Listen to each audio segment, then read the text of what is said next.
Let us pray. God, we give you thanks now for calling and gathering us around your word and your meal. We ask that you open our minds, our hearts, our souls, that we take you in, and that indeed we feast on you and share this feast with the world. Now may the words of my mouth and the meditations of the hearts of all of us gathered be acceptable and pleasing in your sight, O Lord. You are our strength and our Redeemer. Let the church say, please be seated. So indeed, as Mark said, we focus today on bread, on a metaphor where Jesus says, I am the bread of life, but he means a lot more than that. And not only does I think he mean a lot more than that, he means a lot more than bread. I think today is about exploring, discovering, and latching on to that which feeds us, that which is good for us, that which nourishes us, and that which doesn't. Now, bread these days doesn't have a great name, does it? Some people, I think it's the paleo diet. There's every kind of diet known to humankind. But I believe that diet is kind of going way back in history before we ground wheat or grain. So there was no bread. So the paleo diet is a breadless, I believe, correct me if I'm wrong, a breadless diet. And many people don't even refer to bread anymore as bread. What do we call it now? Carbs, right? That's not a good word. Bread sounds so nice. Let's eat some bread. Let's bake bread. But I don't want to eat carbs. Those are terrible for you, right? We don't really know what they are or what they do, but we just know that they make us fat. They make us gain weight, right? So bread these days doesn't have such a great name, so I think it's more about not only bread, but what feeds us. And what doesn't? What nourishes us? What sustains us? What is truly good for us? And what isn't? And that is a difficult thing for us. Because we're looking for things that feed us, but most times when we eat, why do we eat? Do we eat most of the time because our stomach is rumbling and we're really, really hungry? No, right? What? Give me a reason why we eat. It's time to eat. Whether you're hungry or not, it's dinner time, it's lunchtime, it's breakfast time, right? Why else do we eat? Because it's there, right? And it's like, I gotta have something to do with my hands, right? What's that? Bored, right? Gotta have something to do. How about upset? I'm upset, so if I eat, I'll feel better until after I finish eating, then I feel worse, right? Because now not only was I upset about something, but now I ate all the things I shouldn't eat, so I'm even more upset than I was before. I know as someone who fights cravings. So the question for us today is, what will feed us? Our stomachs? In this world, but for the world to come, and in this world, our minds, our bodies, our souls. What is true food that we need? Not that we want because we're bored or because we have nothing else to do or because it's just time to eat, but because we truly need it. We need to be nourished. How many of you, it's a while ago now, more years than I'm sure I even think it is. How many of you have seen the movie Ray? Anybody seen the movie Ray? Not many of you. Ray, like Ray Charles? No, not many people have seen it out there. Well, Jamie Foxx actually won the Academy Award for the role, so a couple people did see it. So anyway, it's an amazing movie. If you know Ray Charles at all, Jamie Foxx became Ray Charles in this movie. And it's very interesting because, of course, from a very early age, he was not born blind, but from a very early age, he became blind, Ray Charles. Phenomenal musician, amazing genius as far as music goes.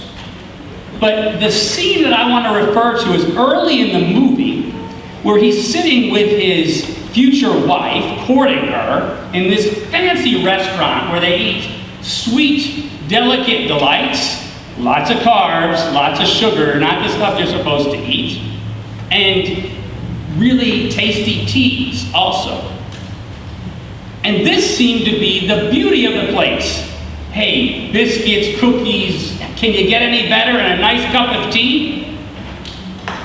But in the middle of the conversation, as she was trying to understand what it meant to be blind, Ray Charles, or Jamie Foxx in the movie, said, "Do you hear that?" And she said, "Hear what?" "Do you hear that hummingbird outside the window?"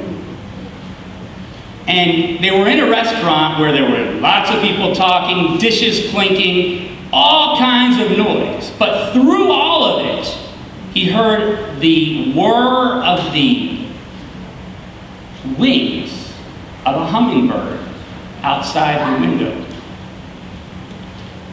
Without any eyes and any sight, he saw something, he sensed something that was probably the greatest blessing to be had in this very fancy tea and crumpet kind of place. God's creation of such an amazing creature as the hummingbird. Ray Charles, without sight, got it. He was nourished because he was focused on the things that truly nourish us. Sometimes, and I think Kay has done it before, correct me if I'm wrong, but during sermons, sometimes to really get us focused, you have us close our eyes, right? And sometimes that's the only way to do it, because when our eyes are open, there are so many distractions, but when we close our eyes, then we really focus on what's going on around us. Then we have a better chance of truly perceiving what's important and not all the distractions of the movement of people and the something that might pop up on our phones. Sometimes we have to block out what we think will feed us to find the food that is really there, that is really nourishing and sustaining for us. The people of God and all of us had a hard time understanding that today. Because not only were they let out of slavery, over 400 years of slavery in Egypt with no weapons, but now they're out, they're free finally. They've been crying about being free for so long. God will provide them with bread and with meat and with water, but they want to be back in Egypt because it's not what it was like in Egypt. It's not the gourmet food they were used to in Egypt. They want to go back.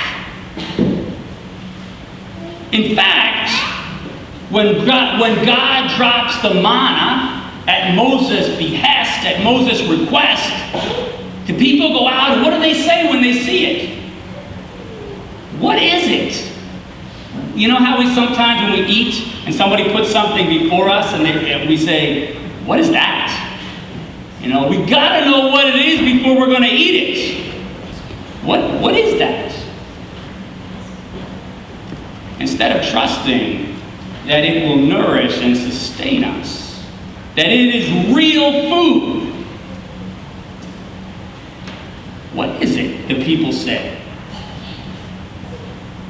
And then Jesus says he is the bread of life. And as Mark said, not just that which sustains us in this world, but spiritual bread, spiritual food, the kind of food we really need to take care of us now, tomorrow, next week, next year, for the rest of our lives in this world and into the life to come.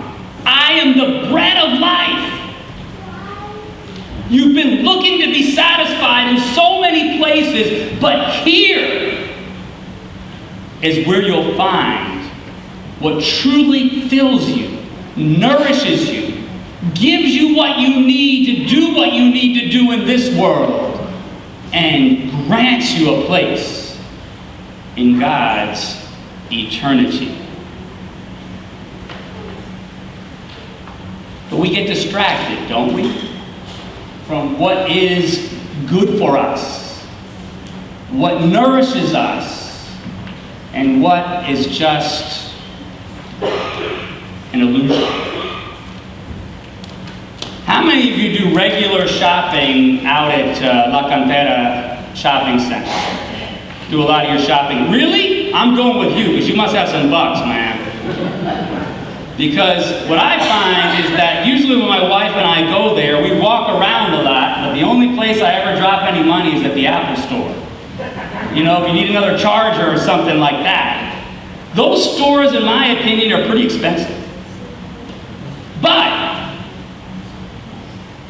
it's nothing compared to a couple stores that are there.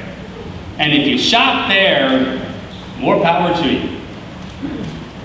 Because as I grew up, my mother's sister, she's in a nursing home now, but she used to live in Mexico, and I spent a lot of my time with her growing up in Mexico.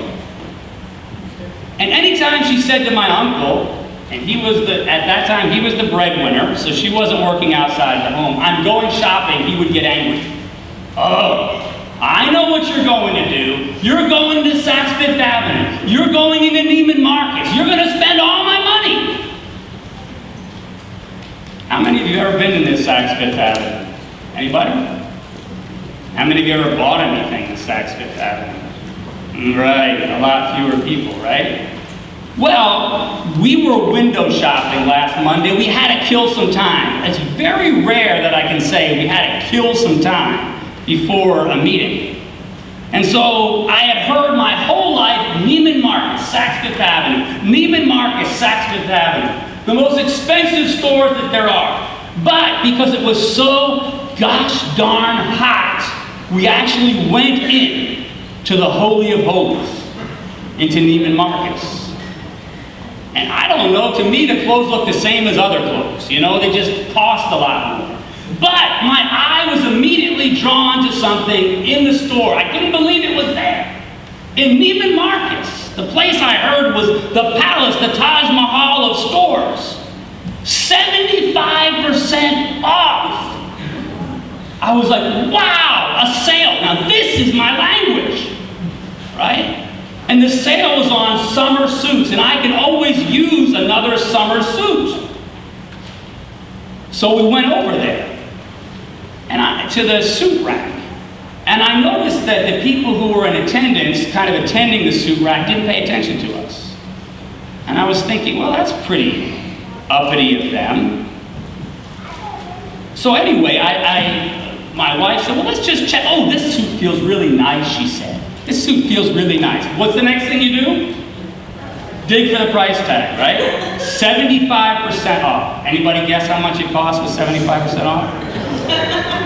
$1,700. Times 4 equals $6,800 for one suit.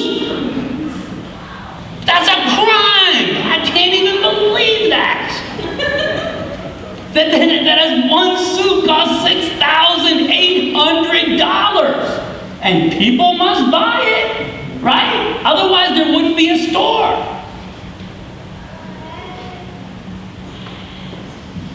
And it points up in bold relief that we're often on the wrong track when it comes to that which can take care of us.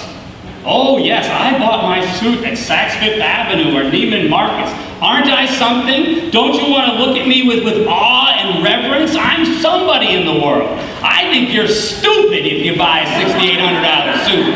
That's what I think you are, even if you have the money to buy it.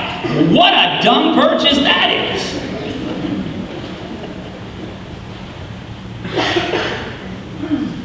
That is not going to feed us. I bet you that rips just like every other suit. I bet you that wears just like every other suit. And sometimes you're going to find it in the back of your closet, a $6,800 suit, and say, oh, I forgot I had that one. That is not bread. That is not nourishment. That is not going to sustain us in any way, shape, or form. This is hyperbole. This is exaggeration. But sisters and brothers in Christ, we need to make the distinction between that which we need, that which God gives us, and that which the world calls us to seek. And know that it is only the food that God gives, our daily bread, food, clothing, shelter, love, and the bread from heaven which feeds us now and for eternity, which truly nourishes us, sustains us, empowers us to do all that we need to do in our daily lives and to bring God's name to the ends of the earth.